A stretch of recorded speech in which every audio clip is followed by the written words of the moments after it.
Hello friends, welcome to our video today on George Gordon Meade, the General of the Army of the Potomac at the Battle of Gettysburg. So I'll be doing quite a few more of these. Like I continue to say, a lot went into this battle between commanders, events, and units. I still haven't even touched any of the Confederate commanders, so other units like Hood's Texans or the Iron Brigade. I just wanted to start with these important figures. So today we will be discussing the life of George Gordon Meade. Born strange enough in Cadiz, Spain on December 31st, 1815, at the tail end of the Napoleonic Wars, the Meade family was of Irish descent and were prominently Catholic, but this is what made his father's merchant business with Spain even better due to the Catholic connection. The Meades became a successful family, and George was the eighth of 11 children. He wanted to follow his older brother, who went to Annapolis Naval Academy in Maryland, and become a naval officer. But he would be denied going to West Point Military Academy in 1831, because, that's where you go if you don't get into the other military academy, I guess. He, in fact, excelled at West Point, graduating 19 in a class of 56 in 1835. He would see his first action in the Seminole Wars in 1836 with an artillery regiment. Later that year, he would resign and, of all things, become a civil engineer, which is ironic because at West Point his least favorite subject was engineering. On December 31st, 1840, on his birthday, he would marry Margaretta Sargent, and together the two would have 7 children. I believe of all the men we will be discussing, he will have the most children. Meade would re-enter the Army in 1842, joining the Topographical Engineer Corps. He would actually be a staff officer for General and future President Zachary Taylor during the Mexican-American War. Much like many of Taylor's officers and staff members, Meade would not be involved with the push to Mexico City. This was due to Winfield Scott, not Winfield Scott Hancock, the other general, was very vain, and he didn't like Taylor because Taylor was possibly more successful than him, so he just removed his entire command structure. Meade would go on to help build lighthouses and other coastal utilities up the U.S. East Coast. In 1856, he would be commissioned as a captain and then would settle in the Great Lakes, helping survey the land.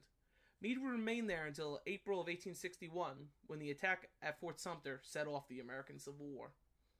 He would be appointed as a brigade general and given command of the 2nd Brigade of Pennsylvania Reserves by the governor of Pennsylvania, Andrew Gregg Curtin. From there, Meade would become a brigade commander in the new Union 1st Corps, commanded by General Irvin McDowell. He would serve with gallantry at Gaines' Mill, 7 Days, Meckinsville, and 2nd Bull Run, when he held Henry House Hill for hours, covering the Army's withdrawal. And then finally leading a gallant charge at the Battle of South Mountain. His corps commander, Joseph Hooker, said, "Look at Meade. With troops like those, led in that way, I can win anything." Meade would take command of the 1st Corps at Antietam after General Hooker was wounded, being picked by McClellan due to his superior rank to others of Hooker's generals. Later that day, Meade would also be wounded in the thigh. Later at Fredericksburg, Meade's division would actually split Stonewall Jackson's position at his position, not at Maurice Heights. Jackson was at the south, completely different area. A lot of people could get confused because of movies like Gods and Generals that just makes it look like it was just a blind wave attack. There were other sections of the battlefield. What you see in that film, Maurice Heights, was mostly Longstreet's corps. For his bravery, he was promoted to Major General of Volunteers. Even though his attack failed, he was finally removed from the 1st Corps. His superior Hooker was now made commander of the Army of the Potomac, and he was made to command the Union 5th Corps, and the 1st Corps was now commanded by General John F. Reynolds.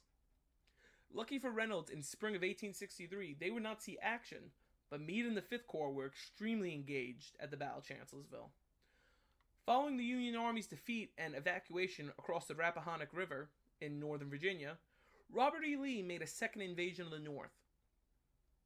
Meade and his corps joined the chase, pursuing the Confederates who were moving through the Blue Ridge Mountains. June 27, 1863, Joseph Hooker would resign command of the Army. Early on the 28th, President Lincoln sent a provost marshal to the 5th Corps' headquarters camp.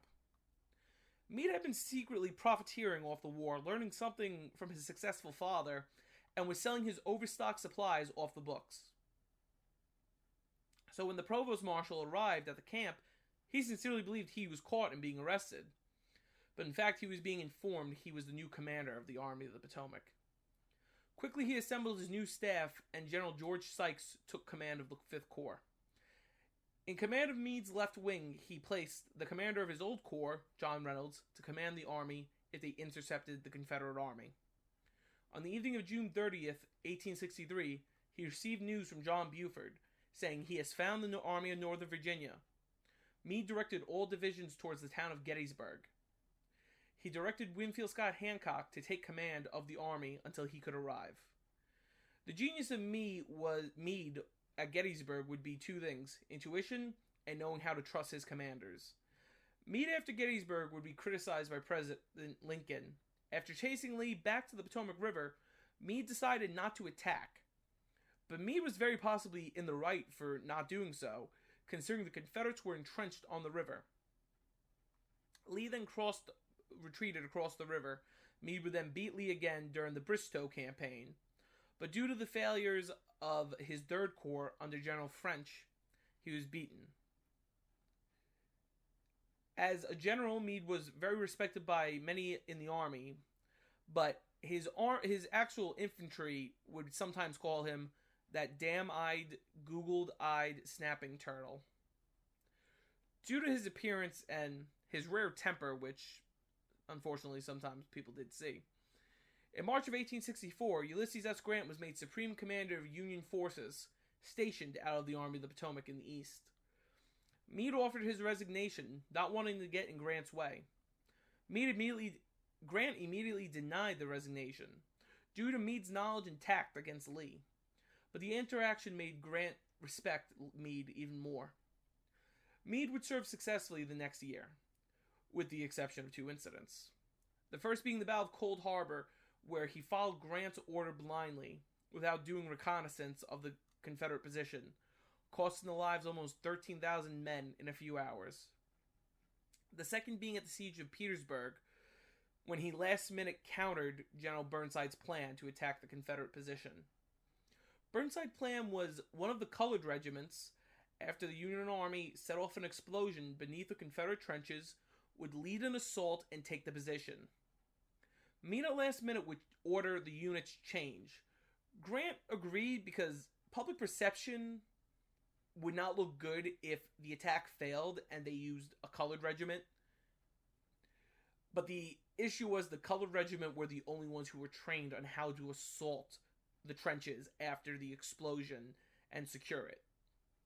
This would make what became known as the Battle of the Crater, and it would be a giant catastrophe. After the fall of Petersburg, Meade would begin the Appomattox campaign, which would have Grant summon 3 armies: the Army of the Potomac, the Army of the Shenandoah, and the Army of the James, to finish off Lee and the Army of Northern Virginia. The Confederates, upon hearing the fall of Savannah, decided to make one last stand. Lee, however, tired of 4 years of blood and death, said enough was enough. A white flag went up, and Lee met with the commanders of the Union Army, led by Grant at Appomattox Courthouse, and formally surrendered to the Union Army. Meade was actually not at the meeting, but Lee would bump into him while returning to the Army of Northern Virginia's camp and say, "My dear Meade, you have some gray in your beard." Meade would respond, "I suppose that's account of you, sir." Meade would be commissioned as a major general of the regular army. Meade would serve as commander of the Department of the East and Department of the South after the war. He would then be made commander of the 3rd Military District in Atlanta by President Johnson, because Johnson viewed Meade as a moderate. As Meade got older, Grant, now president, decided to give Meade command of the Military Division of the Atlantic, allowing him to command it from his home in Philadelphia. At the age of 56, after suffering from his wounds from the war, Meade would die on November 6, 1872, from pneumonia. He would be buried in Laurel Hill Cemetery with full military honors. Meade is one of my favorite generals. in the entire Civil War. He was the man who made his way out of the military, then back in to prove his worth that he showed at West Point. He is immortalized at Gettysburg as well as at other locations, mainly the George Gordon Meade Memorial in Washington, D.C., also on Pennsylvania Avenue, which makes him look like a Roman hero. Thanks for watching, friends. Our next episode, we will be looking at the commanders of the other side, the Confederates, and also start looking at other events, units, and things behind this battle. Thanks for watching. Please like, share, and subscribe, and we'll see you real soon.